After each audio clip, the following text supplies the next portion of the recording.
good people. I am Vivian Oguche. Before we begin the news, kindly visit our website www.vop.ng for fresh and trending news. First, the headlines. Now, the Supreme Court, 14 MDAs failed ethics integrity test.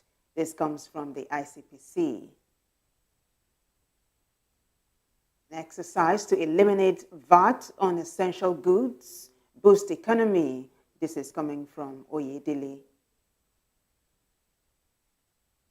CBN allows BDCs purchase 25,000 weekly on NFEM.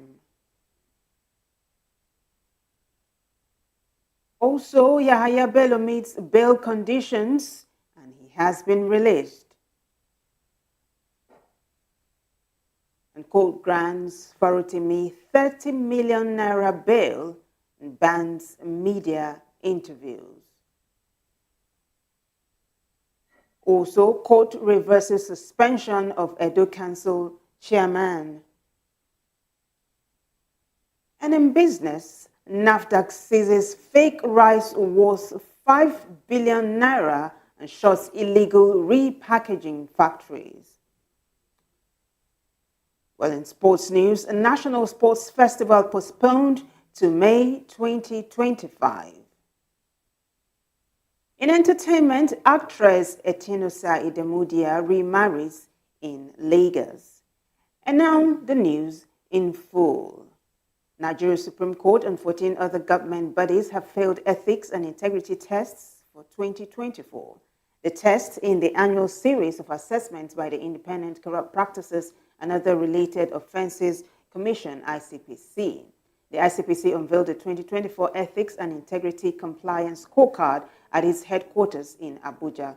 It is consistent with the general perception of pervasive corruption and irregularities in the judiciary, which both serving and retiring justices of the Supreme Court have confirmed at various times. The anti-corruption agency said none of the 330 ministries, departments, and agencies assessed in 2024 achieved full compliance.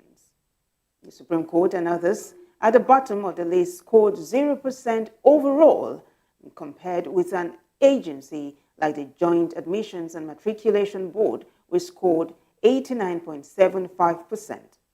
The 15 institutions with 0.00 score include the Supreme Court of Nigeria, Nigeria Press Council, Legal Aid Council, National Hajj Commission of Nigeria, Federal Civil Service Commission, Council of Nigerian Mining Engineers, and Geoscientists and Institute of Chartered Chemists of Nigeria, among others.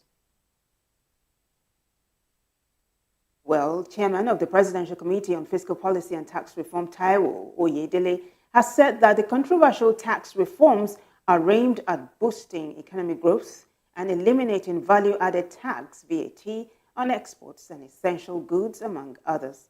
Speaking at an interactive session with the organized private sector on Friday, Oyedele said the proposed tax reforms will significantly reduce the tax burden on businesses by harmonizing taxes, simplify tax rules, and enhance competitiveness.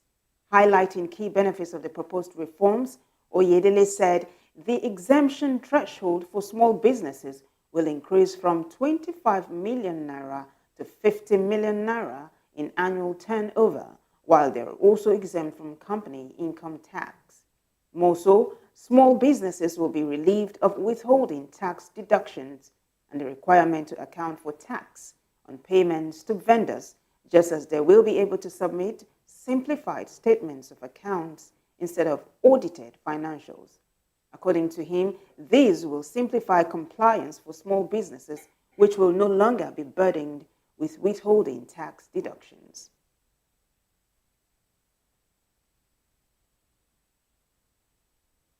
Meanwhile, the Central Bank of Nigeria, CBN, has granted Bureau de Change BDC operators temporary permission to purchase up to $25,000 weekly in foreign exchange from the Nigerian Foreign Exchange Market, NFEM, which was launched earlier this month. A circular dated December 19, 2024, the CBN's acting director, Trade and Exchange Department, said the move is designed to meet seasonal retail demand for forex during the holiday period. The arrangement will be in effect from the 19th of December 2024 to the 30th of January 2025, during which BDCs may purchase forex from a single authorized dealer of their choice, provided they fully fund their accounts before accessing the market. According to the circular, transactions will occur at the prevailing NFEM rate, while BDCs are required to adhere to a maximum 1% spread when pricing forex for retail end users.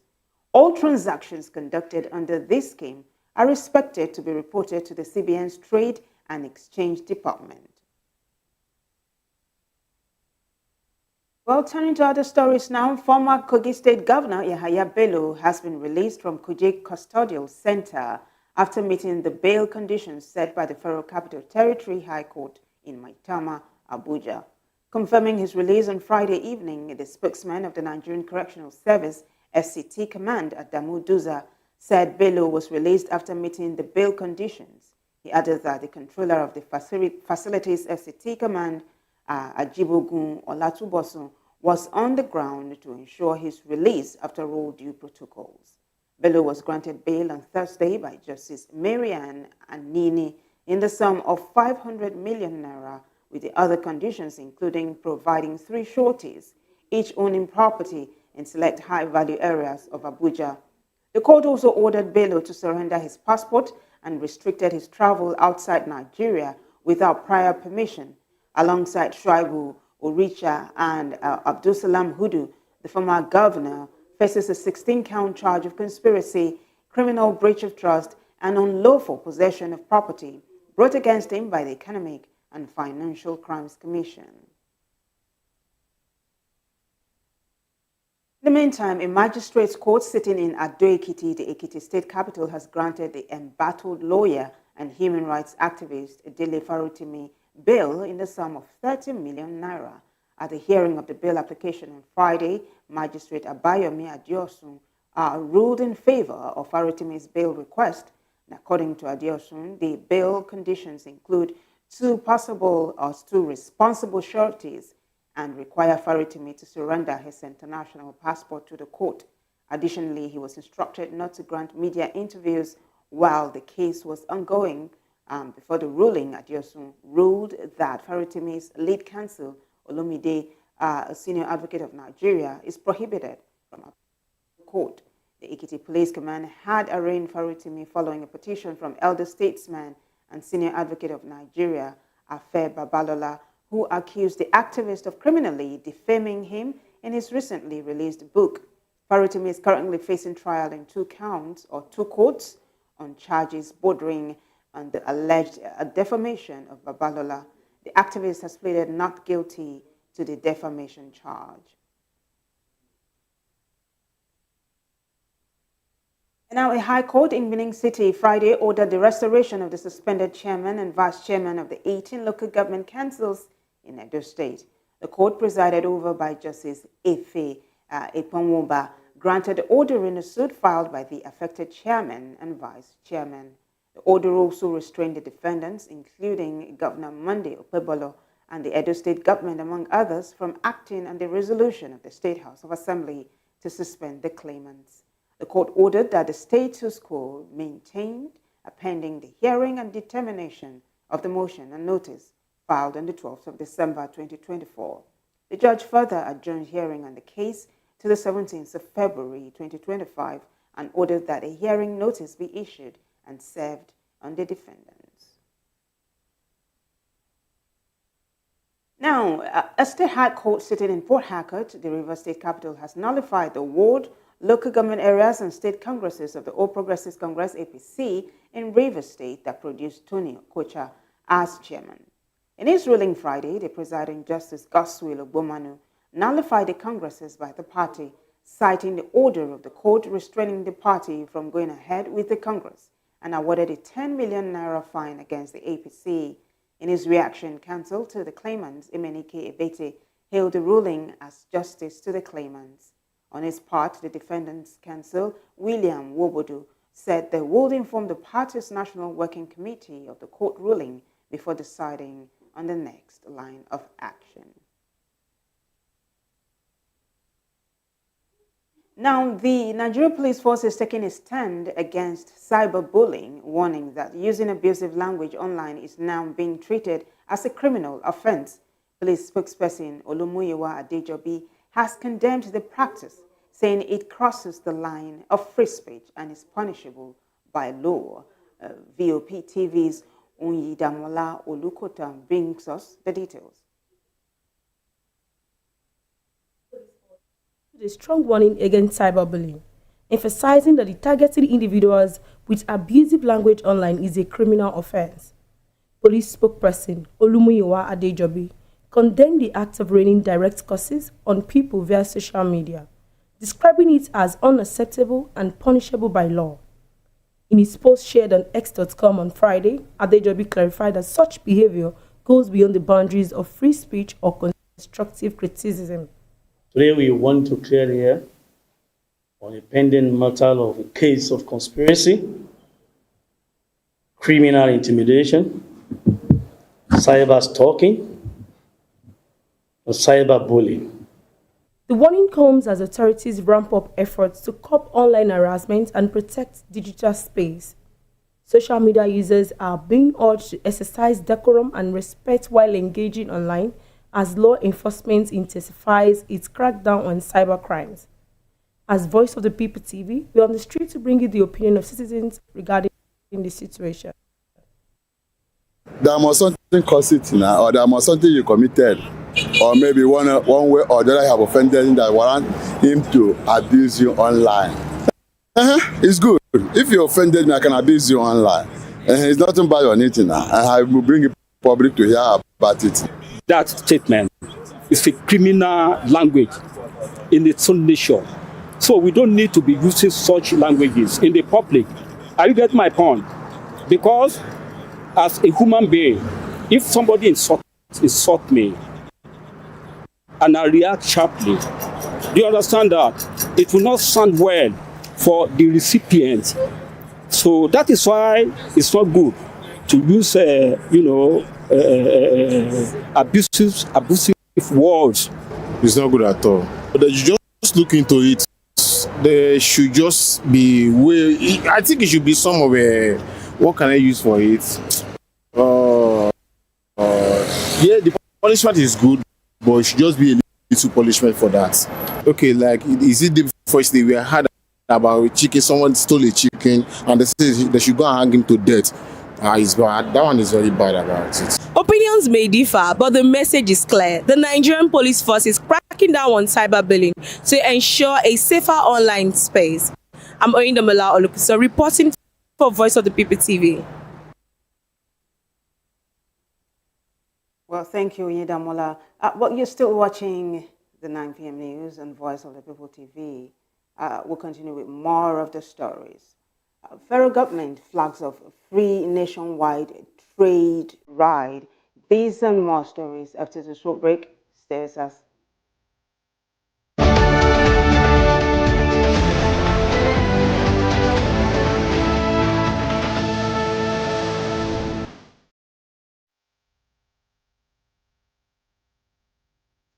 And you're welcome back. The rest of the stories now. The federal government has unveiled the construction of the Greater Dutse Water Supply Project in Sintimawa, Jigawa State. Approved by the Federal Executive Council, the initiative is expected to be completed within 24 months. Disclosing this in a statement on Friday, the Director of Information and Public Relations, Federal Ministry of Water Resources, Fumi Emeotuyon, said the project is valued at 59.46 billion naira. She said the Minister of Water Resources and Sanitation, Professor Joseph Usev, described the project as a transformative milestone in addressing water supply challenges and enhancing the quality of life for over 1.5 million residents of Dutse and its environs. Usev further noted that the project, conceived to address a daily water supply deficit of 10 million litres, was made possible through the federal government's intervention and years of meticulous planning. Well, switching some gears now, the federal government has flagged off the free train ride across the country as part of measures to reduce the financial burden and to ensure Nigerians who intend to travel enjoy the Yuletide season. According to the federal government, Nigerians who want to travel during the Yuletide would enjoy a free train ride from the 20th of December to the 5th of January 2025. The acting managing director of the Nigerian Railway Corporation, Ben Iluanusi, said the corporation projects to ferry over 340,000 passengers during the period. He disclosed this today at the Kubwa train station in Abuja after the first train departed Abuja for Rigasa in Kaduna State. He also assured that security has been beefed up to protect passengers, manage crowds, and ensure orderliness. Well, turning to other stories now, the Air Force Council has approved the promotion of 19 Air Vice Marshals and 33 Air Commodores in the Nigerian Air Force. Director of NAF Public Relations and Information, Air Commodore Olushola Akimboyewa, announced in a statement that the promotions reflect the Council's commitment to rewarding excellence, dedication, and astounding service within the force. Commodore Akimboyewa said the newly promoted senior officers have demonstrated exceptional leadership, professional competence, and dedication in various operational and administrative roles. He added that their elevation underscores NAF's ongoing drive to strengthen its command structure and operational readiness.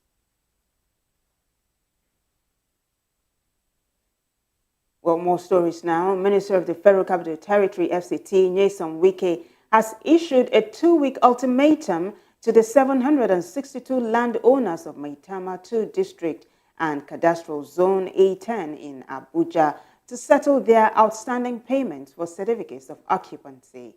The landowners have until the 3rd of January 2025 to comply, or their land titles will be permanently revoked. The fresh warning comes amidst heightened scrutiny of the SCTA's land administration processes following the controversial revocation of lands belonging to prominent individuals. In a statement, Wike's spokesman explained that the government's objective was not to dispossess people of their lands, but to ensure compliance with payment obligations. And for the electoral matters now, the Ondo State Independent Electoral Commission has released the approved list, of candidates and their particulars ahead of the January 18 council elections in the state. ODEC Chairman Joseph Aremo made this known during a meeting with the Commission's electoral officers of the 18 local government areas. Aremo said the list of chairmanship candidates had been pasted at the Commission's headquarters. Meanwhile, the verification of chairmanship and vice chairmanship candidates will be conducted on Monday, the 23rd of December, at the headquarters. However, the verification of councillorship candidates will take place at the various local government offices of ODEC. Also, campaigns by political parties will commence on Thursday, the 26th of December, and will run till Thursday, the 16th of January, 2025. The publication of the list of validated candidates will be released on Friday, the 27th of December, 2024. Well, let's take you to Kaduna State now, where Governor Obasani has signed an executive order increasing the retirement age of academic staff in the state's tertiary institutions to 65 years, provided eligibility requirements are met. Announcing this at a news briefing on Friday, the Commissioner for Education, Professor Mohammed Bello, said that the decision followed a meeting between the governor and representatives of academic unions from the state's tertiary institutions. Bello said academics made 5 demands, some of which Governor Sani pledged to fulfill over time. However, he noted that the issue of retirement age needed to be resolved within 48 hours. According to Bello, the governor fulfilled that promise by signing Executive Order Number 2 of 2024 on Thursday, which raised the retirement age of academic staff at Nuhu Bamali Polytechnic Zaria, the College of Education Gidanwaya, and the School of Nursing and Midwifery, or Midwifery, if you will, to 65 years. He assured of the state's government's commitment to ensuring the smooth implementation of the policy across state-owned tertiary institutions adding that the order took immediate effect on Thursday. Coming up next is business, sports, and entertainment news. Stay with us.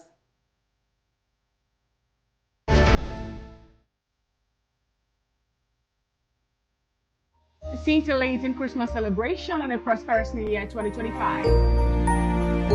From all of us, we just want to wish you a very, very Merry Christmas and a prosperous 2025. This is to wish you Merry Christmas. Una do well for standing by us all this time. In a significant development, here is a more prosperous New Year, filled with happiness and with love. a wish and a Merry Christmas and a Happy New Year. Thank you for always watching our Ubonge station. A kú ọdún Kérésìmesì, a kí yín fún ọdún, a yóò máa ṣọ̀pọ̀lọpọ̀ ọdún láyé. Hi, I am Chukwuma Okoro.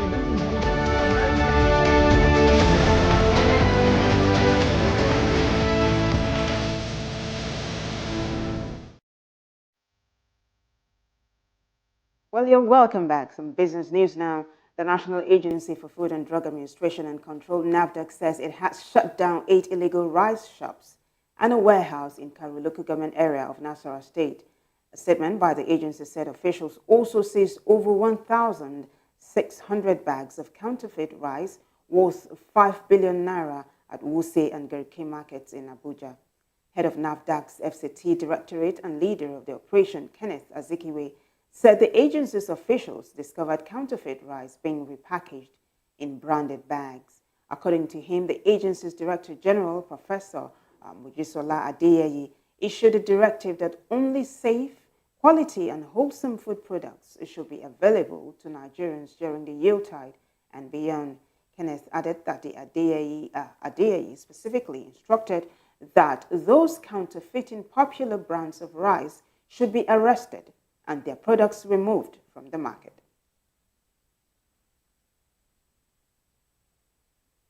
In the meantime, the Securities and Exchange Commission, SEC, has directed all public listed companies to publish their financial statements on their official websites from January 2025.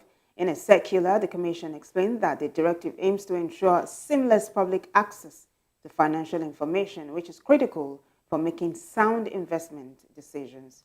SEC warned that non-compliance with the directive would attract sanctions. Sports news now. The National Sports Festival, scheduled to be held in January, has again been postponed to May 2025. The 22nd Sports Festival, tagged Gateway Games Ogun 2024, will now be held between May 16 and 30, 2025. Due to some undisclosed reasons and lack of preparedness of the state, the festival was then postponed to the 12th of January 2025. The latest postponement was announced in a communique issued or released after a joint technical meeting held in Abeokuta, the Ogun State capital. The communique was signed by the Director General of the National Sports Commission, who doubles as the chairman of the main organizing committee, Adebukola Olapade, and the State Commissioner for Sports, Wasiu Isiaka. In his remarks, the State Commissioner for Sports Development, Wasiu Isiaka, expressed satisfaction with the decision, adding that the shift in date would enable the state government to further develop the ecosystem for hosting the National Sports Festival. And outside the shores of Nigeria now, Manchester United hero Rio Ferdinand believes Victor Osimhen will be a good signing for Arsenal. The Gunners have scored majority of their goals from set pieces this season. Mikel Arteta, his side, had failed to score from open play in their last 4 games. The usual lack of firepower up front has been evident once again, with the likes of Kai Havertz and Gabriel Jesus failing to live up to expectations. Ferdinand insisted that Osimhen is the right player to boost the team's attack. Well, let's take a look at some entertainment news now. Nigerian actress Itinosa Idemudia has married again, this time with a white man. Itinosa, who was married twice, took to her Instagram page to share a photo from their legal wedding ceremony held at the Ikoyi Registry in Lagos. her first husband, Babatunde Solomon, was said to be a military man. The actress said she got married at 22, but her marriage would later experience fertility troubles and domestic abuse. In 2021, her second marriage to Igorosa, a Benin-based lawyer, crashed after they welcomed their first child. Well, that wraps it up for us tonight. But before we go, a recap of the major headlines to wrap up the 9 p.m. news. Well, Supreme Court and 14 MDAs fail ethics integrity test, ICPC reports. Excise to eliminate VAT on essential goods, boost economy. This is coming from Oyedele. CBN allows BDCs purchase $25,000 weekly on NFEM. And Yahaya Bello meets bail conditions. He has been released. Court grants Farotimi 30 million naira bail and bans media interviews. Also, I told you that court reverses suspension of Edo Council chairman. In business, we brought you news that NAFDAC has seized fake rice worth 5 billion naira and shuts illegal repackaging factories. On sports news, our National Sports Festival has been postponed again to May 2025. In entertainment, actress Etinosa Idemuda remarries in Lagos. Well, do well to subscribe to our YouTube channel. On YouTube, we are Voice of the People TV. And other social media platforms, we are at VOP TV Live. I am Vivian Oguche. Good evening.